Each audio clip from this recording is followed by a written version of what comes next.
नमस्ते मेरे प्यारे दोस्तों। आज मैं आपको सुनाऊंगी विक्रम और बेताल की पहली कहानी, पापी कौन। दोस्तों, काशी में प्रताप मुकुट नाम का राजा राज्य करता था। उसके वज्र मुकुट नाम का एक बेटा था। एक दिन राजकुमार दीवान के लड़के को साथ लेकर शिकार खेलने जंगल गया। घूमते घूमते उन्हें तालाब मिला। उसके पानी में कमल खिले थे और हंस किलोल कर रहे थे। किनारों पर घने पेड़ थे जिन पर पक्षी चहचहा रहे थे।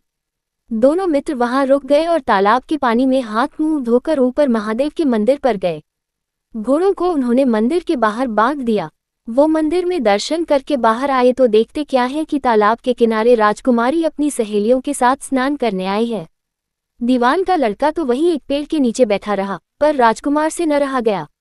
वह आगे बढ़ गया। राजकुमारी ने उसकी ओर देखा तो वह उस पर मोहित हो गया। राजकुमारी भी उसकी तरफ देखती रही। फिर उसने किया क्या कि जूड़े में से कमल का फूल निकाला, कान से लगाया, दांत से कुतरा, पैर के नीचे दबाया और फिर छाती से लगाकर अपनी सखियों के साथ चली गई। उसके जाने पर राजकुमार निराश हो अपने मित्र के पास आया और सब हाल सुनाकर बोला, मैं इस राजकुमारी के बिना नहीं रह सकता, पर मुझे न तो उसका नाम मालूम है न ठिकाना।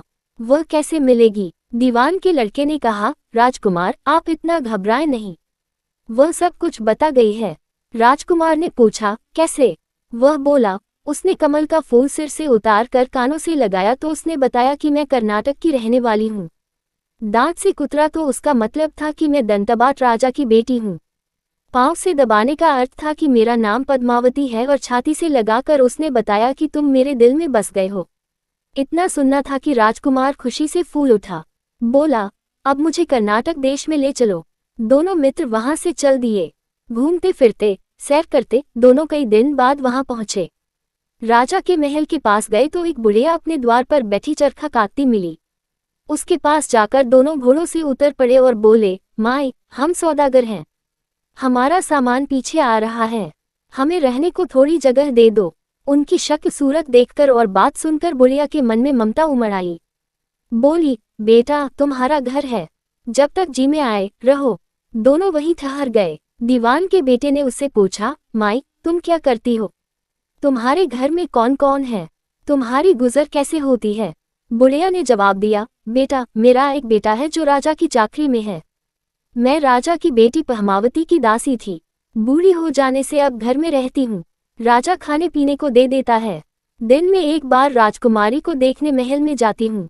राजकुमार ने बुढ़िया को कुछ धन दिया और कहा, माए कल तुम वहां जाओ तो राजकुमारी से कह देना कि जेठ सुदी पंचमी को तुम्हें तालाब पर जो राजकुमार मिला था वह आ गया है। अगले दिन जब बुढ़िया राजमहल गई तो उसने राजकुमार का संदेशा उसे दे दिया। सुनते ही राजकुमारी ने गुस्सा होकर हाथों में चंदन लगाकर उसके गाल पर तमाचा मारा और कहा, मेरे घर से निकल जा। बुढ़िया ने घर आकर सब हाल राजकुमार को कह सुनाया। राजकुमार हक्का बक्का रह गया।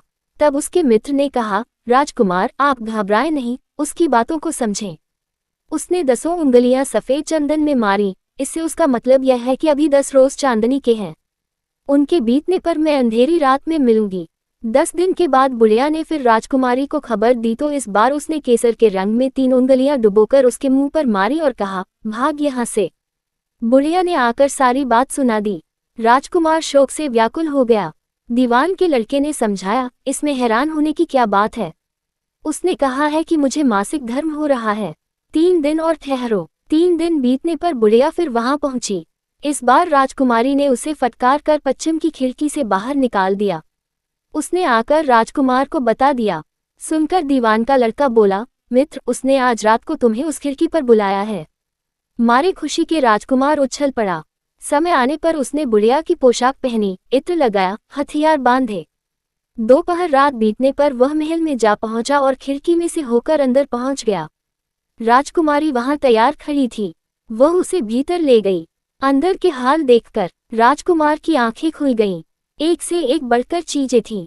रात भर राजकुमार राजकुमारी के साथ रहा। जैसे ही दिन निकलने को आया कि राजकुमारी ने राजकुमार को छिपा दिया और रात होने पर फिर बाहर निकाल लिया। इस तरह कई दिन बीत गए। अचानक एक दिन राजकुमार को अपने मित्र की याद आई। उसे चिंता हुई कि पता नहीं उसका क्या हुआ होगा। उदास देखकर राजकुमारी ने कारण पूछा तो उसने बता दिया। बोला, वह मेरा बड़ा प्यारा दोस्त है, बड़ा चतुर है।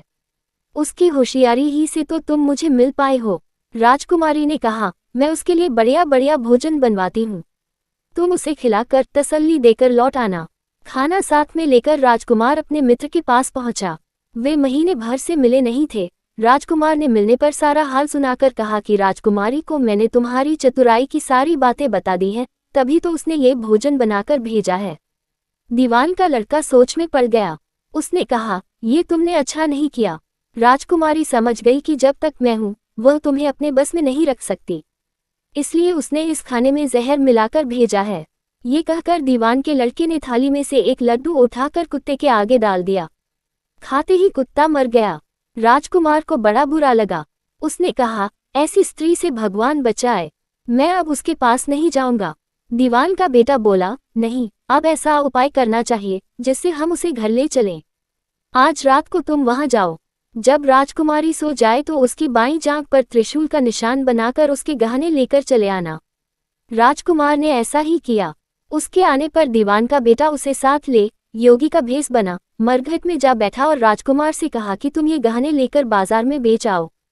कोई पकड़े तो कह देना कि मेरे गुरु के पास चलो और उसे यहाँ ले आना। राजकुमार गहने लेकर शहर गया और महल के पास एक सुनार को उन्हें दिखाया। देखते ही सुनार ने उन्हें पहचान लिया और कोतवाल के पास ले गया। कोतवाल ने पूछा तो उसने कह दिया कि ये मेरे गुरु ने मुझे दिए हैं। गुरु को भी पकड़वा लिया गया। सब राजा के सामने पहुंचे। राजा ने पूछा, योगी महाराज, ये गहने आपको कहाँ से मिले? योगी बने दीवान के बेटे ने कहा, महाराज, मैं मसान में काली चौदस को डाकिनी मंत्र सिद्ध कर रहा था कि डाकिनी आई।